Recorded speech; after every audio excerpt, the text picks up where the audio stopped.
નામ છે નરેન્દ્રભાઈ શાંતિલાલ વસા. માંડવી ચોકમાં મારી દુકાન છે અને વર્ષોથી અમારી દુકાન છે. આ 70 વર્ષથી. અત્યારે આવું દુર્ઘટના થઈ એના માટે આ આખી બજાર બંધ છે એને માન આપે છે અને શ્રદ્ધાંજલિ રૂપે કાંઈક ને કાંઈક દુકાનો બંધ રાખે છે.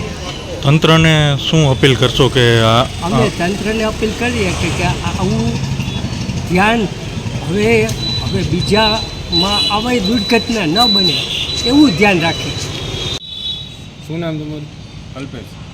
આ ટીઆરપી ઝોનમાં ગેમમાં ઘટના બની છે એના વિશે શું કહેવા માંગશો તમે? બહુ દુઃખદ ઘટના બની છે અને નાના બાળકોએ જે બહુ દુઃખદ ઘટના આ બંધ રાખ્યું છે સોનું બજાર, એના વિશે શું કહેવા એટલે શ્રદ્ધાંજલિ આપી છે બાળકોને. હવે આગામી સમયમાં આવી ઘટના ન ઘટે એને લઈને તંત્રને શું અપીલ કરશો? બધું હવે જે લોકો લાયસન્સ ને બધું છે એ કાયદેસર બધું એની પરવાનગી બધું મળી જાય એટલે આ ભવિષ્યમાં ઘટના બને નહીં. કાંઈ વાંધો નહીં, એટલે લીધા. હાલો. આ કાંડજી, હું પ્રકાશભાઈ ગઢિયા, ગુંદાળી એસોસિએશનના પ્રમુખ.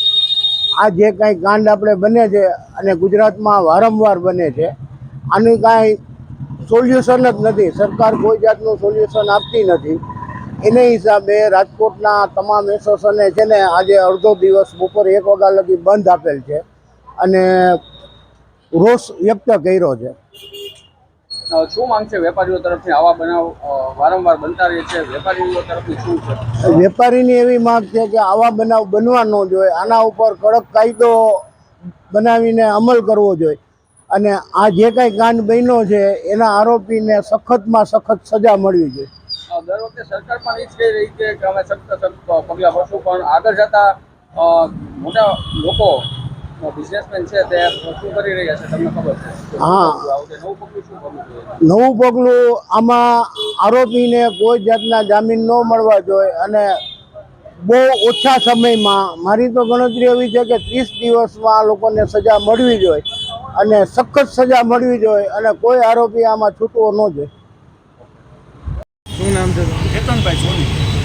ટીઆરપી ઝોનમાં જે દુઃખદ ઘટના બની એના વિશે શું કહેવા માંગશો તમે? બહુ ખરાબ ઘટના કહેવાય અને બહુ ઓલું કહેવાય કે આ દુઃખદ ઘટના બની ગઈ અને એમાં ઘણા નાના બાળકોના ભોગ લેવાયા છે. એ બહુ સારું ના કહેવાય. એમાં સરકારે એના ઉપર કડકમાં કડક પગલાં લેવા જોઈએ. રાજકોટ સોની બજારે એના માનમાં બપોરે 1 વાગ્યા સુધી બંધ આપેલ છે એને શ્રદ્ધાંજલિ આપવા માટે. તંત્ર વિશે શું કહેશો તમે? તંત્રમાં તો થોડી બેદરકારી કહેવાય છે અને એને વધારે ધ્યાન આપવું જોઈએ. આ ફાયર એનઓસી વગરની જે કાંઈ પણ હોય છે એ લોકોએ એ બધું બંધ કરાવવું જોઈએ. આગામી સમયમાં આવી ઘટના ન બને એને લઈને શું અપીલ કરશો તંત્ર? એને લઈને બધા લોકોએ પણ જાગૃત રહેવું જોઈએ અને એને પણ ધ્યાન રાખવું જોઈએ કે ભાઈ આ બધી પ્રોપર છે, ફાયર એનઓસી છે અને સેફટીના સાધનો છે એ જ જગ્યાએ એમના બાળકોને પણ મોકલવા જોઈએ.